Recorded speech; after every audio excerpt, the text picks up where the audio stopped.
welcome to the Survivor Savant podcast. I am your host, Nathan Newport.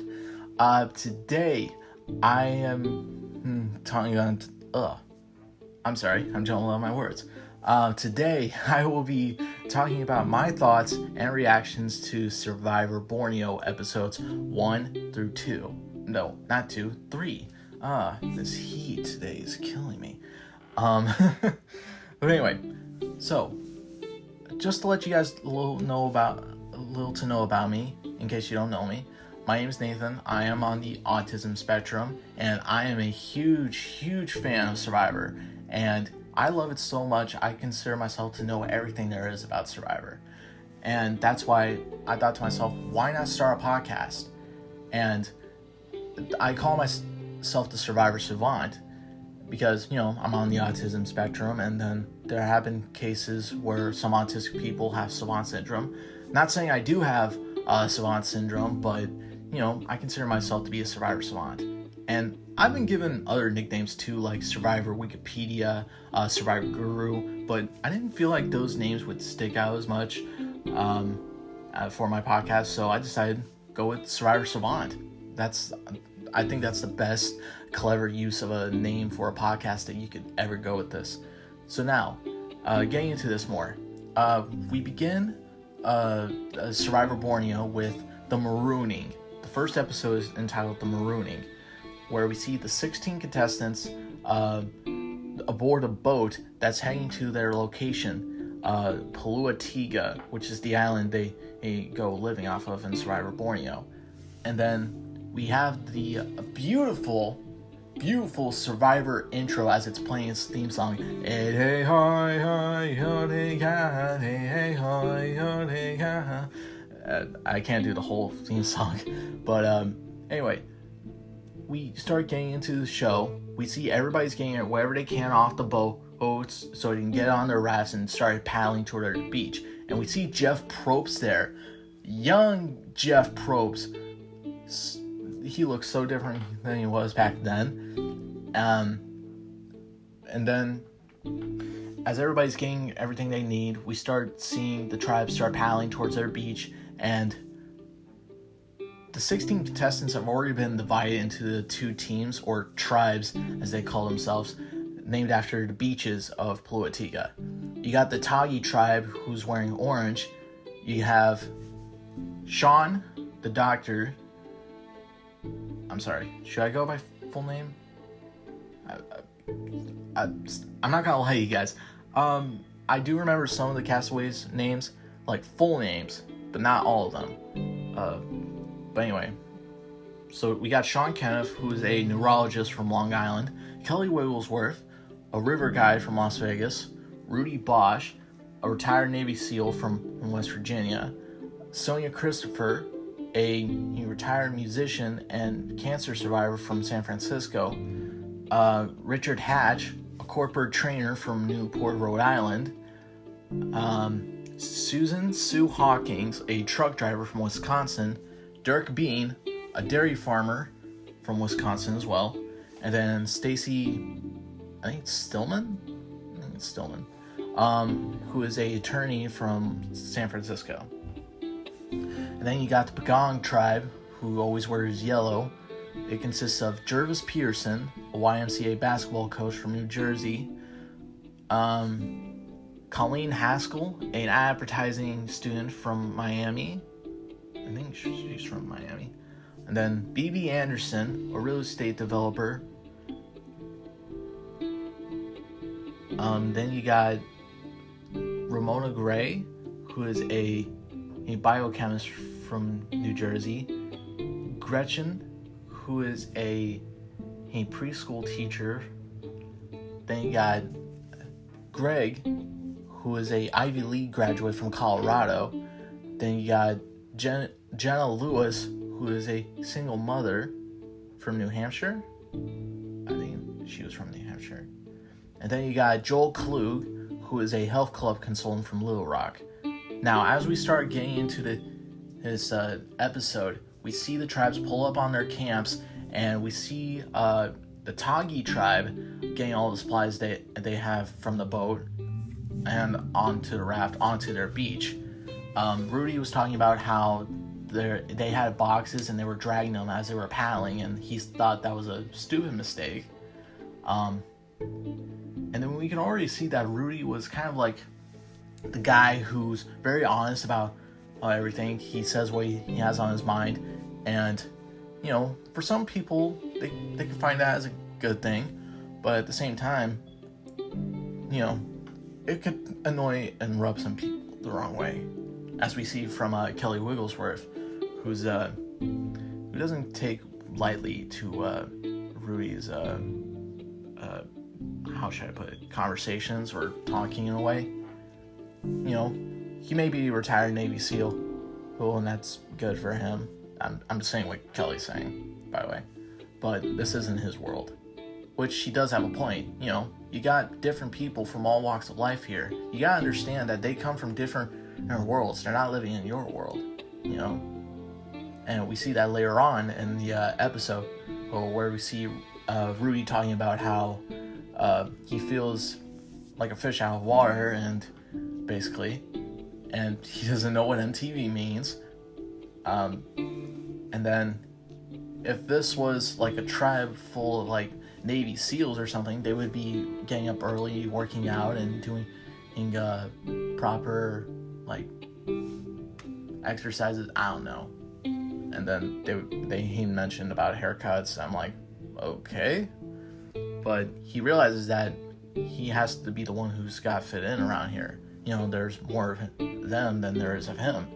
And that's kind of cool to like see Rudy's perspective and how aware that he is socially, because you're going into a game where you're meeting strangers for the first time and you have no idea how they're going to react to you. And then when you realize how they feel about you, you immediately see that and you start taking that into your game.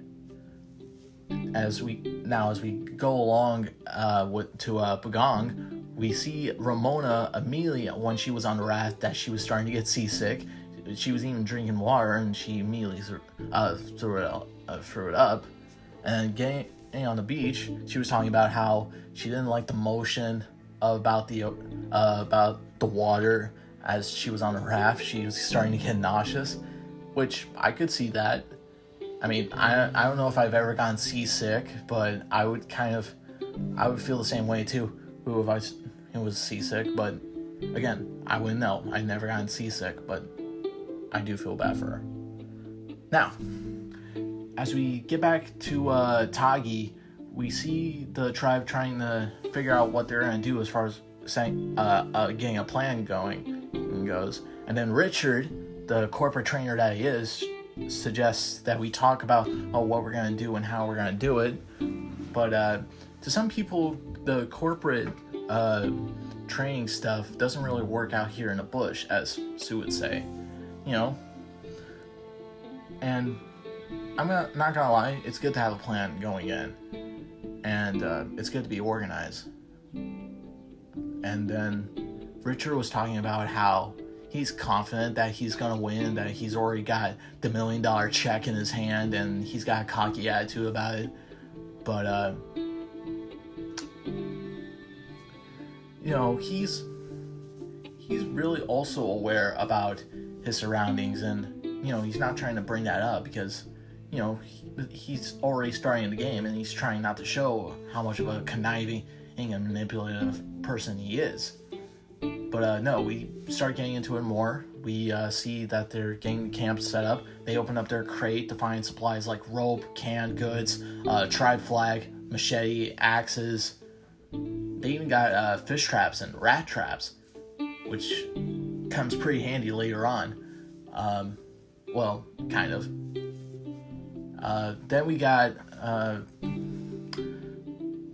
then I think there was one time where they found rats in the rat trap, and they cut off the heads of the rats, and I was like, oh my goodness, that is not a pretty sight to see. Then we see them tie the rats up in the fish traps. I'm like, wait, can rat be used as a good fish bait? I never knew that. I mean, worms, that makes sense, but rats? That's interesting. I didn't know that would be possible. And then we move on to the Pagong camp. We see that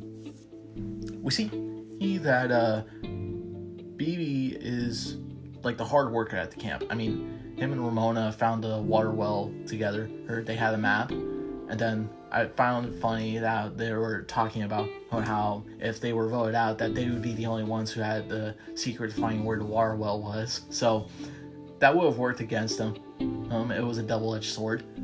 But no, going back to BB, we immediately see that BB was a hard worker in camp. You know, he was trying to get the shelter set up. And,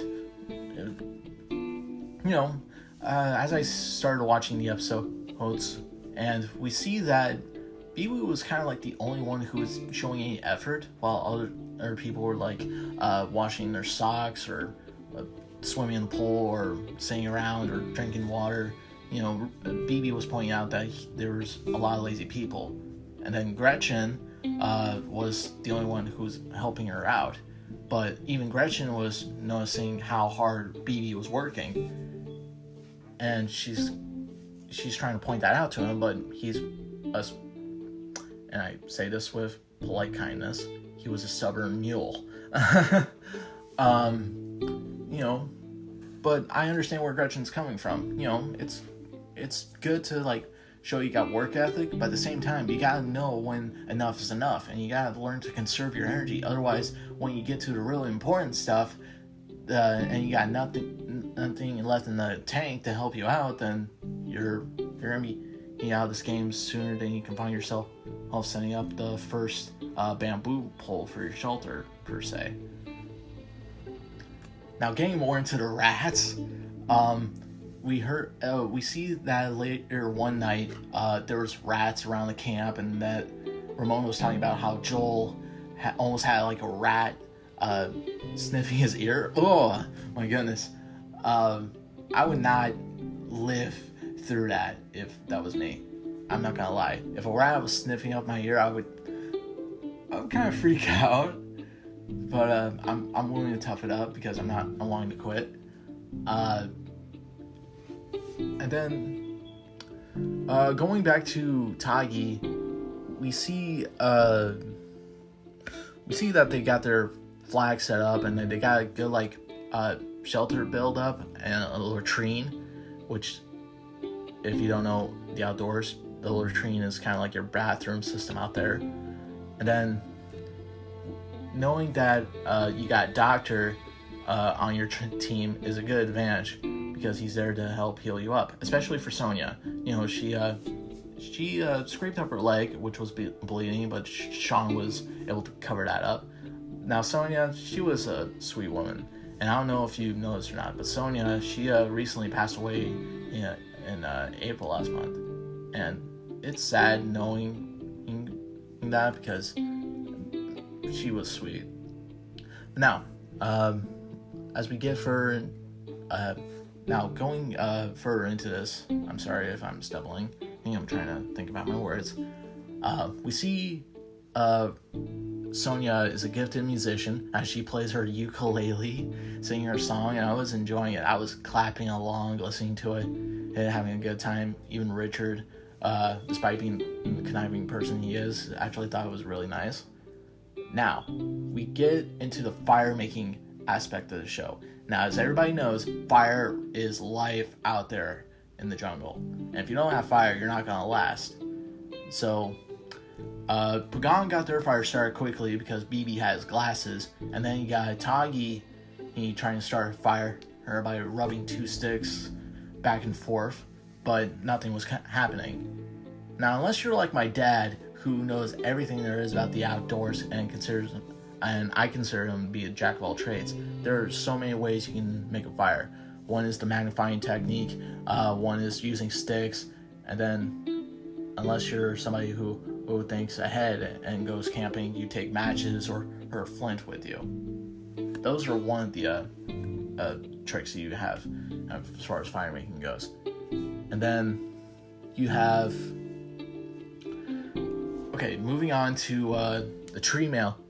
Telling them about the very first challenge, Quest for Fire. Now this challenge is both for reward and immunity. And this challenge would appear like 10 or 11 times in later seasons, and the last time it was ever used was in Survivor Cambodia Second Chances. Now, we have yet to see him make an appearance again, although I would love to see him make an appearance again. Now, we get into this challenge, and the reward for the challenge was 50 waterproof matches. They didn't have Flint at that time, so that's what the prize was. And the challenge was they would have to have a raft. They would have to carry the raft, which had fire on it, and they would have to light the torch and light all the torches along the way until they got up to land. And they would continue to light the torches, and whoever gets to light their side of the fire spirit, which is like this big statue, whoever lights their side of that wins. And watching it, we see Pagong take the win, and they got to light their side, and they got to take home with them the immunity idol, which, by the way, I have a drawing account I have a drawing account on Instagram, NN's Artism. If you go there, you'll see a drawing of the first immunity idol. Please check that out.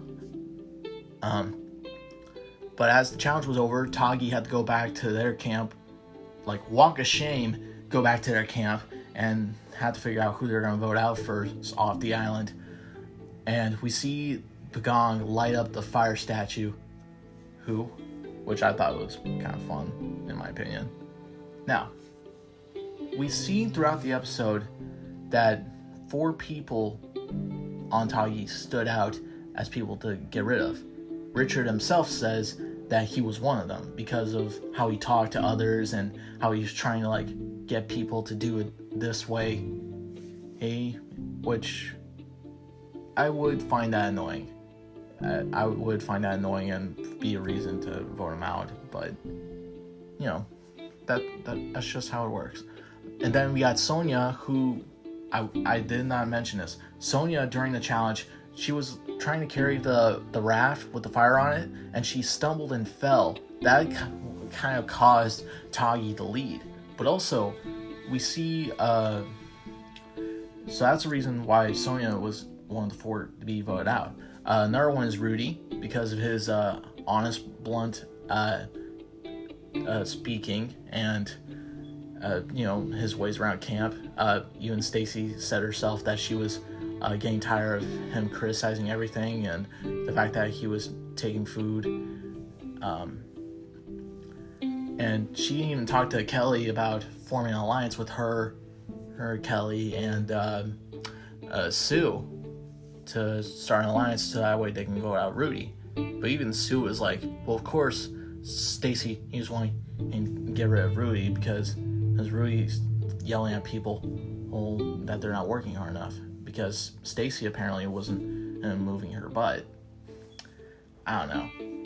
Apparently Stacy was also seen as somebody to get rid of because she wasn't seen as somebody who was working around camp and was viewed as the weakest. But anyway, we get into Tribal Council. It's this big platform with big posts and torches all around, and you got this big entranceway. Well, not big, but you have this walkway where you get up, and there's this gong, and I'm not gonna lie, seeing people ringing the gong was kind of funny. Now, I gotta say this, if you guys agree with me, and if after Survivor 50 is over, I'm begging you guys, can we get the gong from the first season to come back to Survivor? I'm begging you guys to answer me this. Alright, now, we get into Tribal Council. Let me see if I can do this right, like Jeff Probst does. Behind each of you is a torch. Go in to grab the torch, approach the flame, dip it in, and get fire. This is part of the ritual of Tribal Council, because in this game, fire represents your life, and as long as you have fire, you're still in this game, but when your fire's gone, so are you. I hope I did it well. But anyway, we see the Tagi tribe talking about how during their way to Tribal Council that they ran into snakes, and snakes are dangerous, not gonna lie. Depending on what kind of snake you have, they can be dangerous. It's best to look and not touch. And And then we talk about how Sonia was honest about feeling bad about stumbling in the challenge, and if she was voted out because of that, she wouldn't feel too hurt about it. Which lets me know how sweet Sonia is. I absolutely love her for that. And as we get to the voting,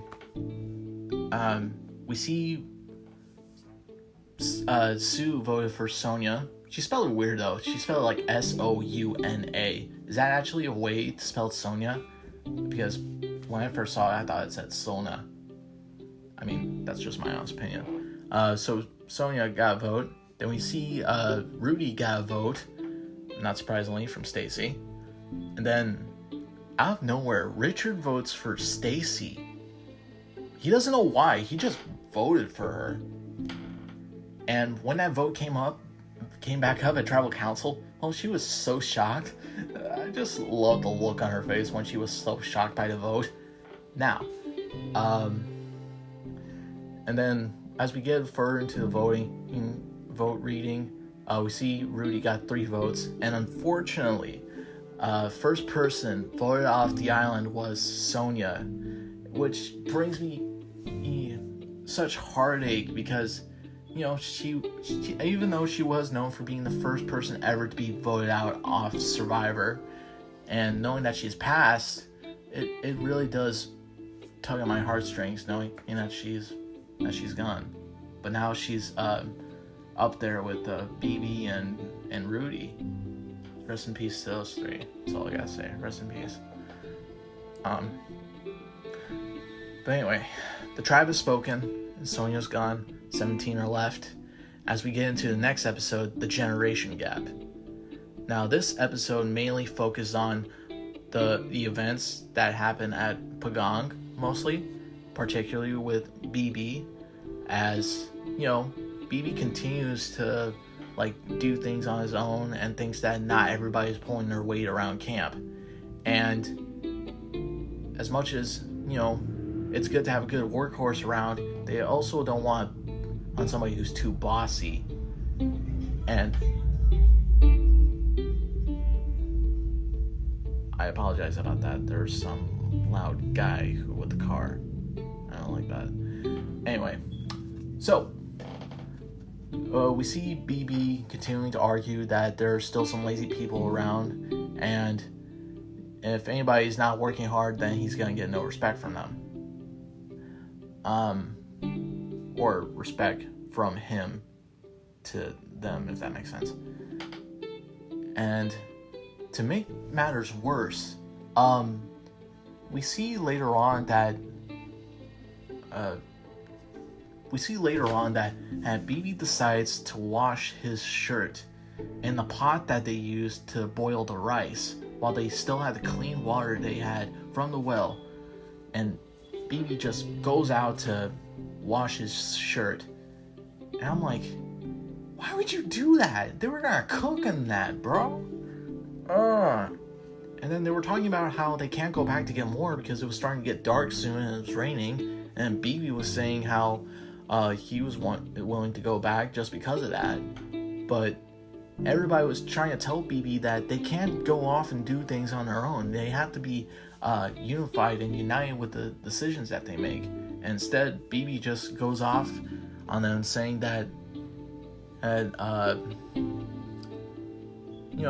he keeps mentioning his work ethic and how they've been all sitting around, and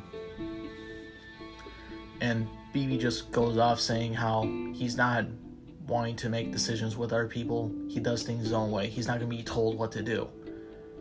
And I'm like, well, guess you can understand where they're coming from. They're not going to be told what to do. But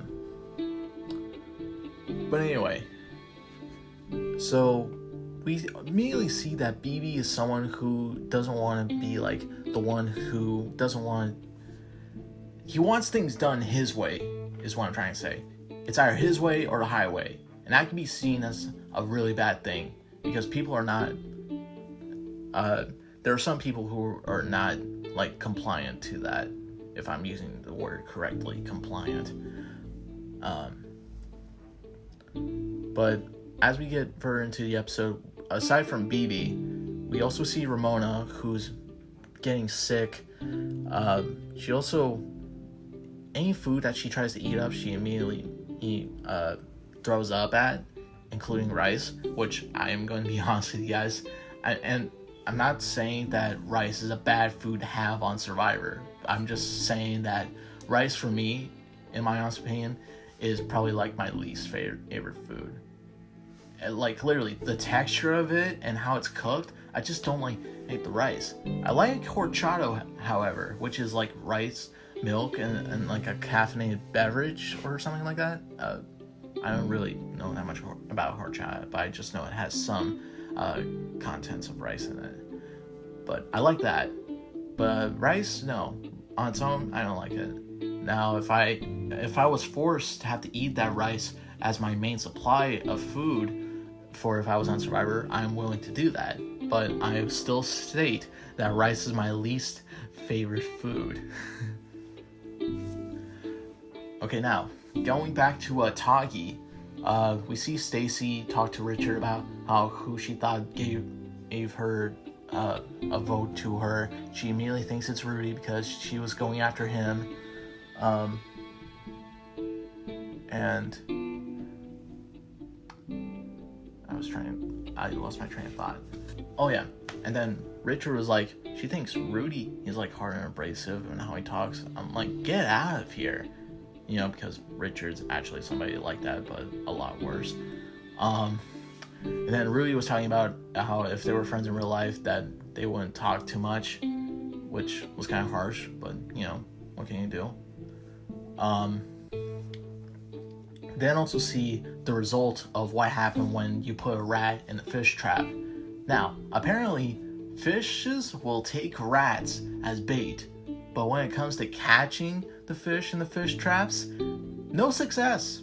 They haven't had success with catching fish in the traps. And even Sean, oh my goodness, I feel silly for even talking about this. Sean invented this like handmade like fishing pole, and pole, I said pole, not pool, hear my words correctly, and he hasn't caught a single thing with it. He was out there fishing for 20 minutes and he hasn't even caught a single thing with it. Now even my dad, who's an expert at fishing, would tell you that that is a good way to catch fish, but at the same time, it's not the right way to catch fish. You know, his way of like catching fish would be like going out spear fishing, or he would also build this like wall that would be set in the ocean, where if you build this wall with like a gap opened up, like a waterfall gap almost, and fish would come into this gap and they start swimming in it, but they wouldn't be able to escape. If you guys know what this method is, please tell me, because I sometimes forget the name of what that technique is or method. But anyway, we start getting into the immunity challenge. Now, I will say this. They did, and you can guarantee me on that, he had a reward challenge before the immunity challenge. And you're wondering what the reward challenge was. This challenge would supposedly first air in the next season, the Australian Outback, where you have two guys who are the weightlifters. And trimates would have to bring bags of weight and load them onto the guys who's carrying the weight. And whoever lasts the longest would win immunity. Now, this challenge actually happened on Survivor Borneo, but unfortunately it never got aired. And I'm starting to wonder myself, why didn't it get aired? Was there like some issues going on with production? Was the castaways doing something dirty? It caused like some cheating? It never actually was discovered on why they got rid or didn't air that challenge to begin with. But it's not the only challenge to not be aired. I will say that from my recollection. It wasn't the only challenge that wasn't aired on Survivor. And we'll get into that when we get to that season. Actually, you know what? I will say this. There was... Actually, you know what? I think about it. It wasn't actually necessary the challenge that wasn't aired. It was the reward for that challenge. And I think it was in Survivor Island of the Idols where the reward was pizza, and they got to take that back with them to camp. I think that was the reward, but it never got shown. I think it was like episode 7. Yeah, I think it was 7. That was the challenge that the reward showed up. Now, moving on to the actual challenge that aired in the second episode of Survivor Borneo. It was the first time they showed the disgusting food eating challenge. Oh my goodness. And what did they have to eat in order to win immunity? Beetle larva. I am so sorry for saying that to all of you who are cringing right now about the fact that people are eating bugs. But, they had to do what they had to do to win. Now this challenge, this was the first time this challenge had aired, and the last time this challenge had aired was in Survivor Ghost Island, where I remember there were some contestants who had to eat fish eyes, and that was disgusting. But that would be outclassed by Survivor 45, when during the auction, Austin and took a big bite out of this big fish eye that looked like the size of an apple. Oh my goodness, I feel gross just talking about it. But anyway, getting into the challenge now. I will say this: the person who was the most finicky in that challenge was definitely Jervis. Like, he was like grabbing his tongue. He was anxious about wanting to get hit the grub and getting into his mouth, which I'm not gonna lie, I would be disgusted too if I had to eat a worm or a bug. But you have to do what you can to win the challenge, no matter how gross it is. And Jervis, although he was finicky about it, he did muster up the courage and ate his worm. Eventually everybody ate his worm.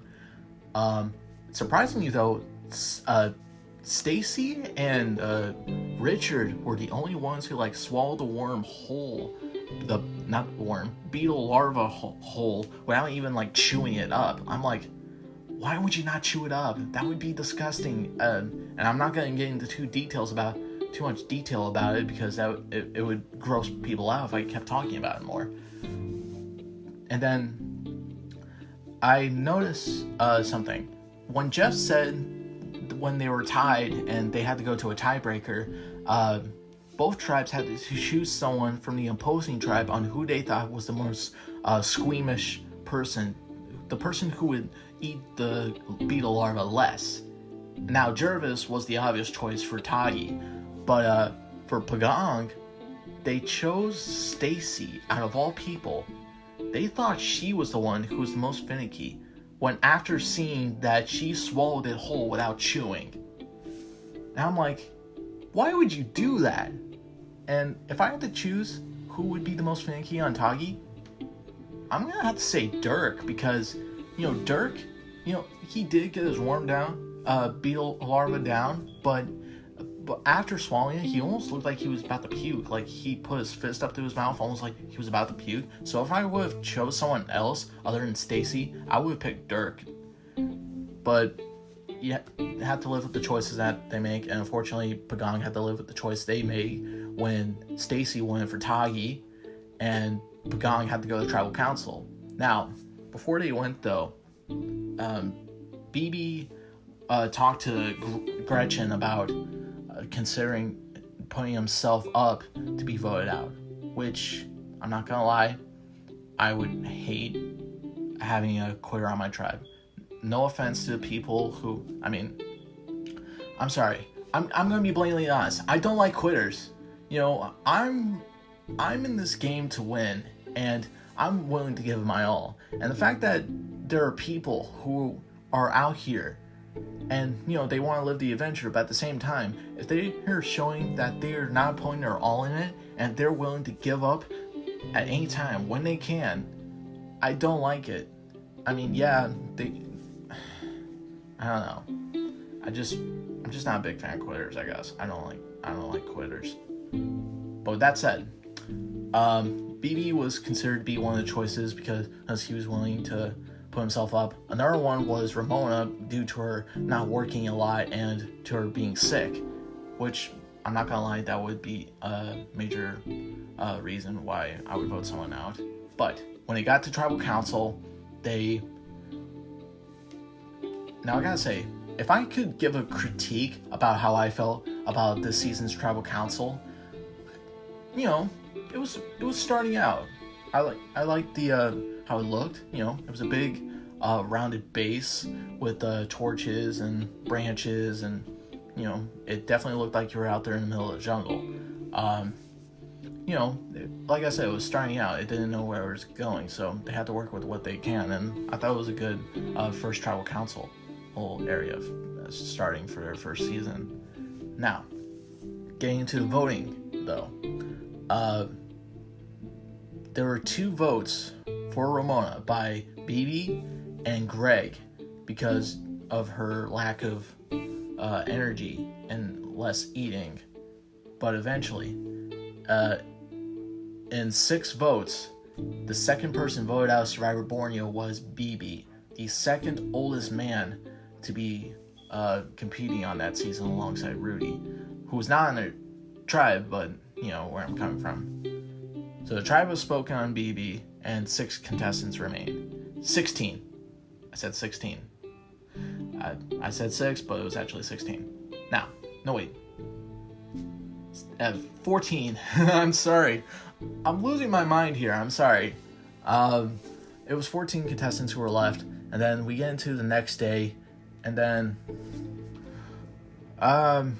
we see Bakatagi, Stacy, Sue, and Kelly were out there on the raft trying to get the fish traps.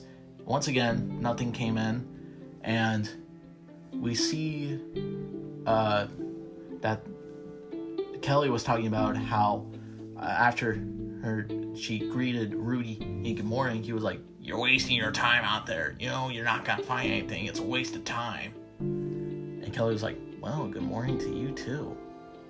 Which I'm not going to lie, I would kind of feel a little bit bugged about it. But, you got to keep a positive attitude. Good, calm vibes. And then Stacy was continuously talking about wanting to get Rudy out because of his attitude and once again stealing food. But Sue, even though Sue was talked into getting to be this alliance with Stacy and Kelly, she's not really mainly focused on that. She's thinking about what's best for her game and how she can get to the end, and that's about keeping the tribe strong and who she sees as aiming to be the weakest link. And she does view Stacy as the weakest other than Rudy, because even though he is stealing food and he has a bitter attitude, at least he does have I'm trying to think. Not saying I don't have anything for Rudy. He still has a good work ethic. Sue's willing to work more with Rudy than she will be with Stacy. She doesn't think she can trust or work with Stacy. And then moving back to I almost forgot. So we see throughout the series season that Richard Hatch and Rudy Bosch were not necessarily an iconic, well, I would say iconic, but they were an odd couple for sure. You got the retired Navy SEAL who's in his 70s, and then you got the I'm trying to think of what would be the best way to describe Richard Hatch. You got the conniving corporate trainer who's also in his 40s and also gay. And, you normally wouldn't think those two would get along, but surprisingly they do. And, then we see Dirk. I didn't really talk much about Dirk in the first episode, but Dirk is religious. He actually brought his Bible out with him on the island, and he was giving a testimony about the 10 Commandments to the other tribe. And now I will say this. If I was there on the island with Dirk, I would actually listen to his stuff because I am a Christian. I would listen to his testimonies and what he thought, but it's not actually like a good idea to bring religion to Survivor, in my opinion, as far as the game goes. I mean, it's good to connect with people who are also Christians, but at the same time, don't bring your religion into this game. It's just going to ruin it for you. And even Sue points this out. She can only take so much preaching. Now again, I'm not saying religion is a bad thing. Well, in the game, it's a bad thing to talk about your religion, and it shouldn't be brought up in the game. And even I'm trying to think of. Oh, okay, I got one. So we get into to the Bagong camp, and we see Gretchen. No, wait, not Gretchen. Greg. I'm sorry. They both have names that start with G. Greg and Colleen, they kind of have a bit of a budding romance there. And I gotta say this, it's interesting to see Colleen Haskell on Survivor before she got to star in the one Rob Schneider film called The Animal, which starred Rob Schneider and her, and I thought it was kind of funny and also kind of cool. So Colleen and Greg had like a budding romance going on, and they were also traveling with Gretchen to see if they could find like tapioca. And I never actually seen tapioca grow in the wild before, nor have I even tried tapioca. But along traveling, they also found this like mud volcano. Now it's important to point this out because this mud volcano will come back later in some future episodes. And I say for future episodes, I'm like, it's an important aspect to Survivor, how it's important. Mud is important on Survivor. They use it in challenges. Even just recently in Survivor 46, they use mud for the challenge. And, they go to this mud volcano and they're bathing in it. And not like bathing, washing it. Well, they are putting mud on themselves. And I'm like, okay, whatever you can to like enjoy yourselves out there or do what you do. And everybody was getting on it. Everybody was like covering themselves in mud, having a good time with all the laughs. I'm like, okay. But actually watching that mud volcano, I was like bubbling, and I'm not gonna lie, it was actually oddly satisfying. Now we get into the actual reward challenge. The first, and I'm using it in quotes, the first reward challenge of the season, where you have to go out into the water and get everybody from your tribe to the life preserver. Once everybody's at the life preserver, they have to go down and grab their chest and get it all the way out to the sand spit. And whoever gets there wins what's inside the treasure chest for their team. Now, I am a good swimmer, and I think I would do well at this challenge. But however, I will argue, depending on how heavy the chest is and how long it would take to carry it, I would probably have a hard time with that aspect of the challenge, because it's time consuming. You're going down there, getting the chest, then oh no, you need to breathe, go back up to the surface for air, or go back down, carry it more, as much as you can. It is time consuming, as I'm starting to realize more and more about this challenge. And eventually, in the end, the winning tribe was Tagi. The reward was fishing gear, mass snorkels of swimming fins or flippers, and then a Hawaiian sling. Now, if you don't know how to use this Hawaiian sling, I said swing, what the heck? A Hawaiian sling on Survivor, then you're not gonna last long out here. But if you are a provider like Ozzy in future season, then you know for a fact that Hawaiian sling could be your key to salvation. As we see with Richard, as he catches like 3 stingrays and almost caught an eel with the Hawaiian sling. If you're a provider who's bringing fish for your team on camp, then you are going to be considered a hero in that factor. And that's what Richard was when he's bringing stingrays up to the camp for everybody to eat. Now, I don't know how Stingray would taste, but it would, I don't know how Stingrays would taste. I'm gonna be honest. But hey, at least they're getting some protein. And Richard is being seen as a hero for getting some fish. Now, I know how conniving Richard Hatch is and how manipulative he will be in this game. So, getting to see him being that hero role for everybody, it was like, it's ironic that he's being considered to be a hero in that situation. Moving on to Pagong, though, their option for protein were the rats. And I remember Sue talking about how rats were like squirrels without bushy tails, and they caught a couple of rats. They skinned them, they cut their heads off, and they cooked them up. And at first, Jervis and Ramona were hesitant about it, but they tried it and they actually thought it was good. And I want to point out what Greg said. Greg said it's all about your conceptions about what you eat, because whatever it is, whether it be rat or snake or stingray, it's still sustenance. It still gives you strength, and that's what's important. And then after they got fed, and Joel was jealous that everybody wanted to have a piece of his cooked rat. Unless you're a Shrek, I don't see anybody going for a cooked rat. We start getting to the next immunity challenge, which is where you had to build a stretcher, like your own stretcher from the camp, and you had to take the stretcher with you into the challenge. And you had to have the 2 lightest contestants on your tribe be like hanging up in the trees after the supposed airplane crash landed on the beach, and you had to go save them. And whoever got to their contestant first and came back with them to the medical tent wins immunity. Now, Pagong, they actually had a good stretcher. It actually had a life jacket used as like a head cushion. I thought it was brilliant.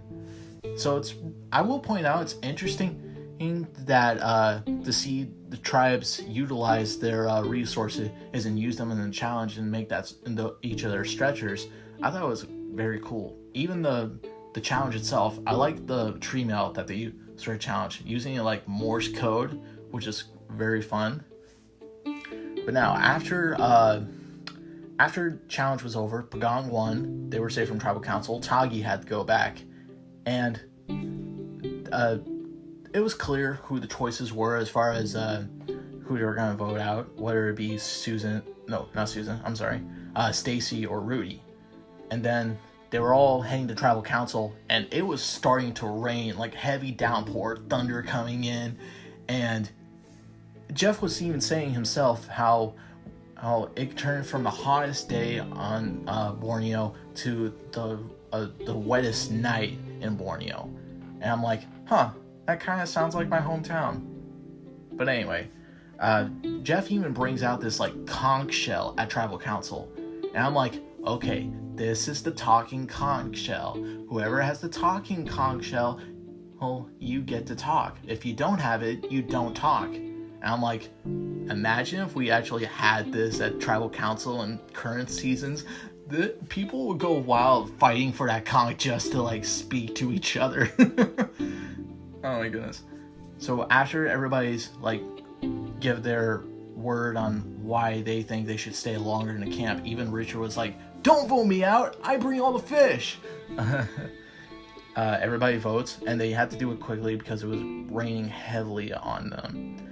And after everybody voted for who they wanted to vote for, Jeff Probst even read the votes quickly so they could get out the rain. It was 2 votes for Rudy and 6 votes for Stacy, making Stacy the 3rd person voted out of Survivor Borneo. And because it was still raining, the torches that everybody had were extinguished per se. And Jeff was like, well, the weather has spoken and the tribes have spoken. And Stacy had left, which I'm not gonna lie was kind of a bad thing to do or a mean thing to do, because Stacy, why did you have to make her go out there in the middle of the rain while everybody else was staying at the tribal council trying to get himself dry? Why did you have to do that? I mean, obviously you had to do it for film purposes, but at the same time, you're looking after these people's lives. You have to make sure they're safe. And putting Stacy out there in the middle of the rain was kind of a harsh thing to do, which I will say, it probably might have come back to haunt them. Because after the show had ended, Stacy actually filed a lawsuit against the Survivor production because she thought that production had persuaded the contestants who wrote her name down to vote her out. Like, they legitimately wanted her to be gone. Like, they had this all planned out, and I'm like, interesting. So it's really interesting to see that come into play. Now, I would have to look back at that again, but I think Stacy might have won that lawsuit, or at least got some kind of settlement from that after her suing against the Survivor production company. But with that being said, that was the end of episode 3, Quest for Food. I don't think I've mentioned the episode title. Now, we are getting close to the end of this podcast episode, and normally I would love to hear your questions, or at least some kind of quiz to quiz me on about my Survivor knowledge. But due to, I'm not gonna lie, I'm not shocked by this, because I'm starting out. I'm trying to get a good feel for how I would do this podcast. I didn't get any questions, unfortunately. I was not actually asked any questions about my Survivor knowledge, but because I have this kind of soapbox right now, I will plead to you guys and beg you guys, please challenge me on what I know about Survivor. I love this show. I want to know and show you guys everything there is about Survivor and what I love, because I want to be on this show someday. And I want to prove to everybody, the contestants, the producers, to freaking Jeff Probst, that I am worthy to be on this show.